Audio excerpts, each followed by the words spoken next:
Ah, Emily Laser Princess, Pink Raccoon.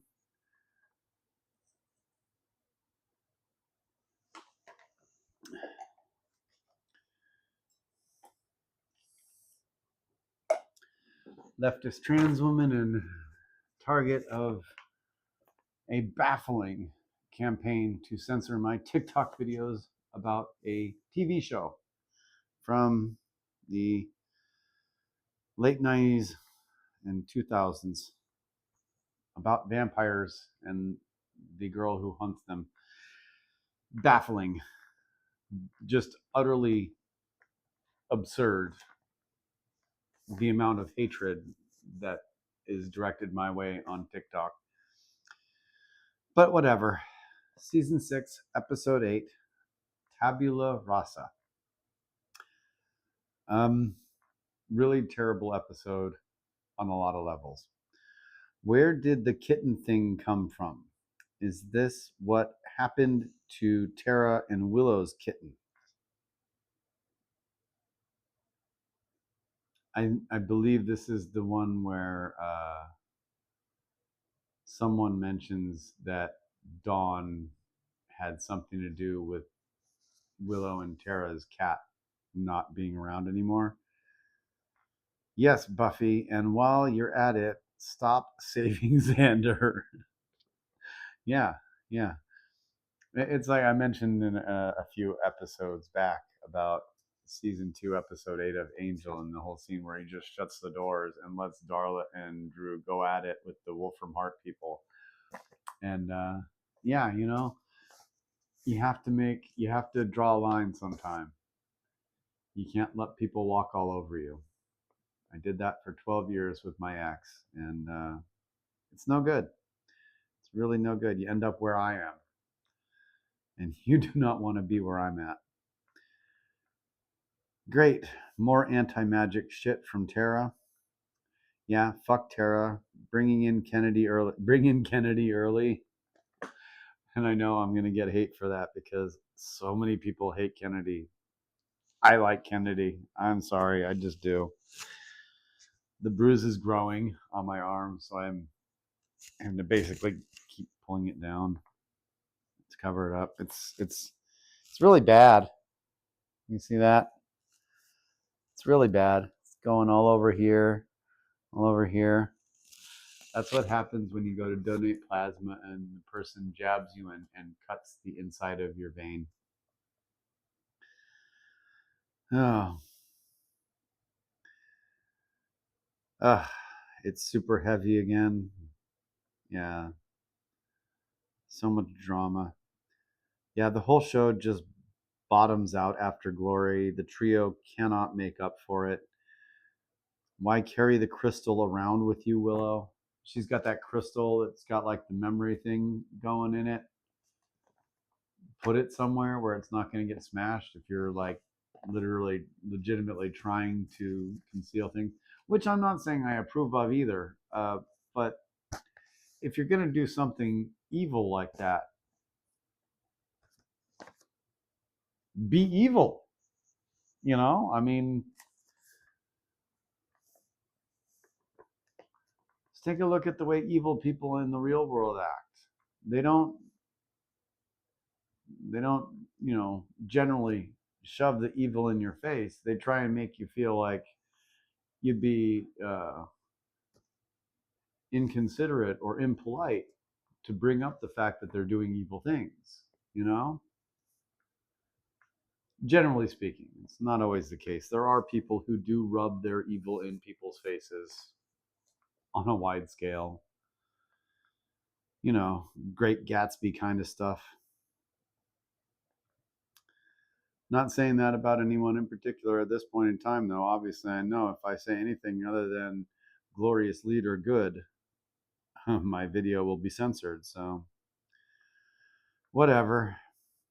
Trying to think if there's a good episode after season 5. That's how dull everything in 6 and 7 is to me.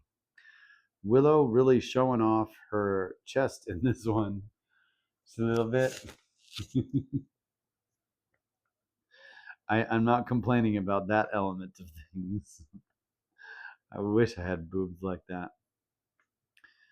None of this makes sense. Why would anyone assume sewers would be safe from vampires given it's a place no sun reaches? Yeah, okay, so maybe you're amnesiac and you don't like have the memories of, being a vampire hunter, but do you forget all of like even like publicly available lore you might get from, an Anne Rice or a Dracula or even Blade, right? You should know that sunlight and vampires don't mix. So going into a place where vampires legitimately are protected from their biggest weakness, probably not the way to go. I don't know. I just think the Star Trek The Next Generation did an episode where everyone was amnesiac about a certain period of time anyway. Oh no, it wasn't. They were all amnesiac because that thing had fired the weapon that made them all forget, and they put a one of the aliens on the bridge crew, and it was a good episode. It was a good episode. Why do I keep saying about how Star Trek did episodes similar to this show that were actually so much better? Am I just really wanting to talk about Star Trek? No, it's too many people talk about Star Trek. I like how Steve Shives does his videos about Star Trek, where he actually like puts up single frames from episodes and then like parodizes the actual dialogue, saying essentially the same thing, but saying it in a really flippant way. That's very funny sometimes.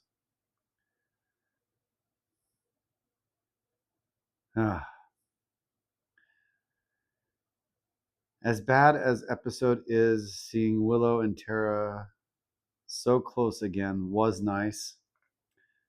Is the singer of the band Oz's Werewolf X. Looks like her. Yeah, I don't know. Like there's a lot of actors in smaller roles on the show that repeat, and Angel too. Um, but I can never be 100% if it's the same actor playing a different role or not. And it's one of those tiny little things, like little continuity errors, or in some cases massive continuity errors, that just bugged the shit out of me, because I did spend so long,